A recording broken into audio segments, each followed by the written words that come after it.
Hello guys, मैं हूं Aryan. Guys, अगर आप पंजाब नेशनल बैंक में सेविंग्स अकाउंट ओपन करना चाहते हैं तब इस फॉर्म को आपको फिलअप करना होता है।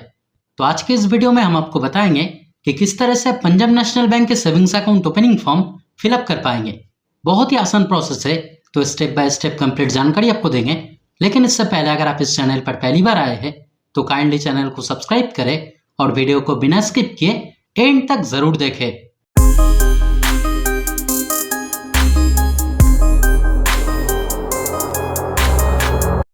तो गाइस, जैसे कि मैं एक वीडियो में कहता हूं कि अगर आप किसी भी तरह के बैंकिंग फॉर्म फिलअप करते हैं तो कैपिटल लेटर यानी ब्लॉक लेटर में फिलअप करना आपके लिए सही होता है।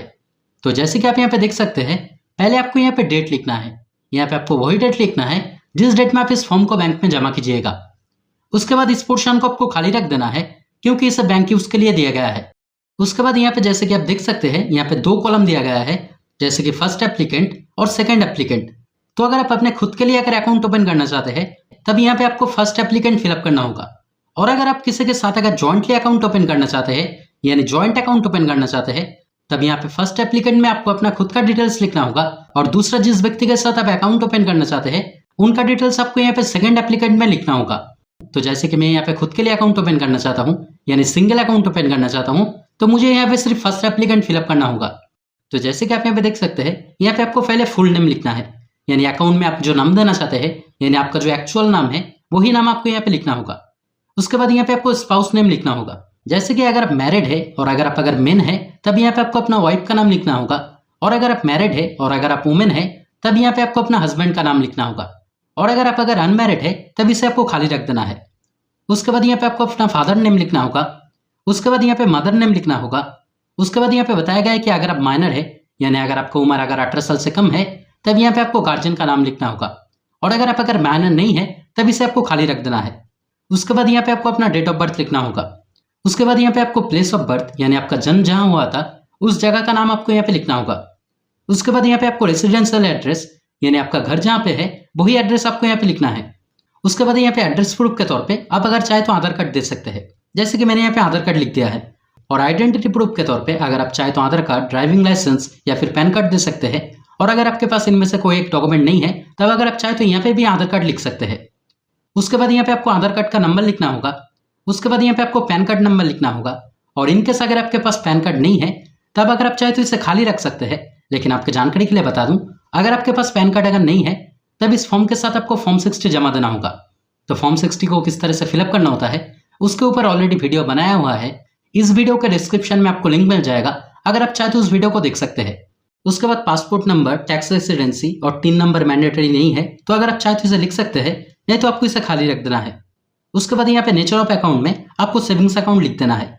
और मोड ऑफ ऑपरेशन यानी अगर आप अपना सेविंग्स अकाउंट अगर खुद यूज करना चाहते हैं तब यहाँ पे आपको सेल्फ लिख देना है। उसके बाद यहाँ पे आपको नॉमिनी का नाम लिखना है यानी आपके सेविंग्स अकाउंट के लिए आप जिन्हें नॉमिनी रखना चाहते हैं उनका नाम आपको यहाँ पे लिखना है। उसके बाद यहाँ पे आपको अपना मोबाइल नंबर और ईमेल आईडी देना है जो आप अकाउंट में देना चाहते हैं। उसके बाद यहाँ पे बताया गया है कि आपके सेविंग्स अकाउंट से आप किस तरह का सर्विस लेना चाहते हैं। जैसे कि आप यहाँ पे देख सकते हैं, कई सारे ऑप्शन दिया गया है, cheque, internet banking, debit card, SMS alerts, mobile banking और ये स्टेटमेंट। तो जिस तरह का भी आप सर्विस लेना चाहते हैं उसके ऊपर आपको टिक कर देना है। और नीचे यहाँ पे कस्टमर सिग्नेचर में आपको अपना सिग्नेचर कर देना है। उसके बाद आपको नेक्स्ट पेज में आ जाना है। यहाँ पे पहले ही बताया गया है कि अगर आप इंडिया के अलावा अगर किसी दूसरे कंट्री में रहते हैं और अगर आप दूसरे किसी कंट्री में टैक्स पे करते हैं तब यहाँ पे आपको इसके के ऊपर टिक कर देना होगा और इस पोर्शन को आपको फिलअप करना होगा। लेकिन अगर आप सिर्फ इंडिया से बिलोंग करते हैं तब इस पोर्शन को आपको खाली रख देना है। तो मैं इंडिया से बिलोंग करता हूँ इसलिए मुझे इसे फिलअप नहीं करना होगा।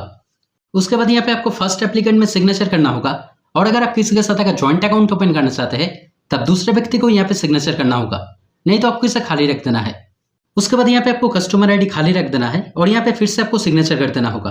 और अगर आप किसी के साथ अगर ज्वाइंट अकाउंट ओपन करना चाहते हैं तब दूसरे व्यक्ति को यहाँ पे सिग्नेचर करना होगा, नहीं तो आपको इसे खाली रख देना है। और यहाँ पे आपको अपना खुद का एक passport size colour photo attach कर देना है।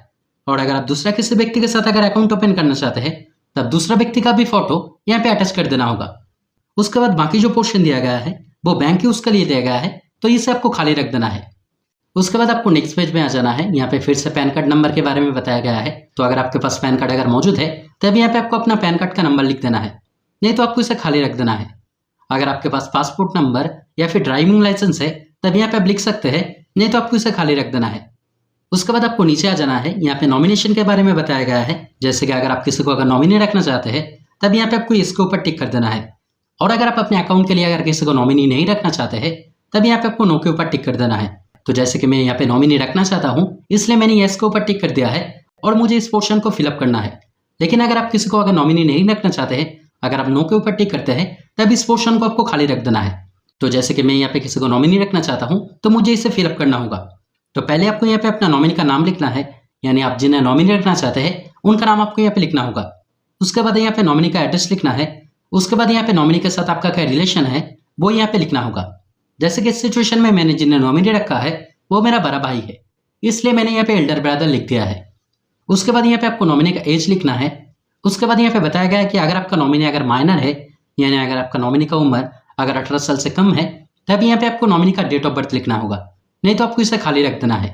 उसके बाद यहाँ पे फिर से बताया गया है कि इनकेस अगर आपका नॉमिनी अगर माइनर है तब यहाँ पे आपको किसी को विटनेस रखना होगा। तो इस सिचुएशन में मैंने जिन्हें नॉमिनी रखा है उनको उम्र 18 साल से ज़्यादा है, यानी मेरा नॉमिनी माइनर नहीं है, तो मुझे इसे भी फिलअप नहीं करना है। लेकिन अगर आप किसी को अगर नॉमिनी रखते हैं और उनको उम्र अगर 18 साल से कम है, तब यहाँ पे आपको किसी को विटनेस रखना होगा। जैसे कि पहले आपको विटनेस का नाम, एड्रेस और जो विटनेस रहेगा उनका एज आपको यहाँ पे लिख देना है।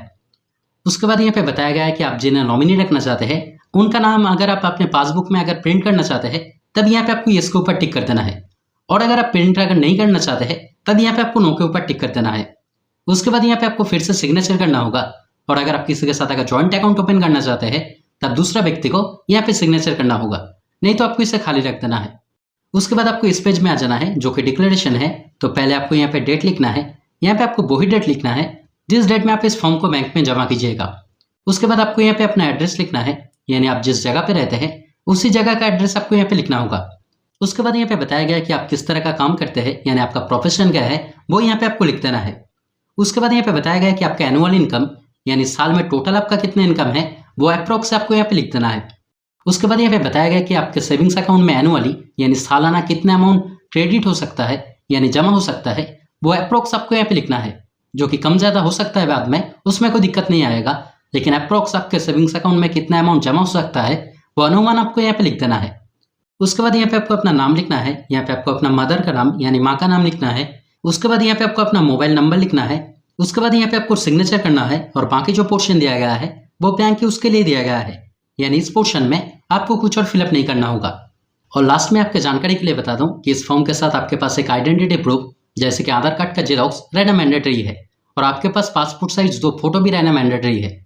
और आप किस तरह का सेविंग्स अकाउंट ओपन करना चाहते हैं उसके ऊपर डिपेंड करता है कि आपके पास इनिशियल कितना डिपॉजिट रहना मैंडेटरी है। तो मैं आपको यही सजेस्ट करना चाहूंगा कि जब आप अकाउंट ओपन करेंगे तो इस बैंक के किसी स्टाफ से आप पूछ सकते हैं। तो दोस्तों आज के वीडियो में इतना ही। उम्मीद करते हैं वीडियो आपके लिए हेल्पफुल रहा। अगर फिर भी कोई डाउट रहे तो कमेंट करके ज़रूर बताएं, मैं आपका कमेंट का रिप्लाई ज़रूर करूंगा। और अगर वीडियो पसंद आए तो लाइक और शेयर करें, और इस तरह के वीडियो देखने के लिए चैनल को ज़रूर सब्सक्राइब करें। Thank you.